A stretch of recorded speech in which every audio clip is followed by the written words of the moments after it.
Hello and welcome to Creative Nerds. So in this Photoshop tutorial we'll be showing you how you can match fonts that appear in your images or within your photos. So we have this image of just some typography, and what you want to do is identify what the font is or find a similar font to this specific piece of artwork.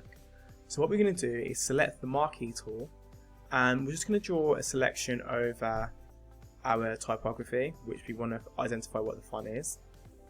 And then we're going to head over to type and select match font, and then it will search fonts on your computer which match that specific font within the artwork.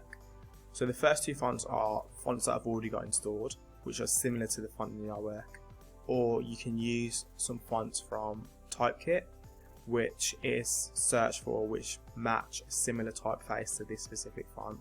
Once you're happy with a font which you would like to use in your project, what you need to simply do is select the download cloud button, and it will just sync the font into your font library, and then you can go ahead and use that font in future design projects.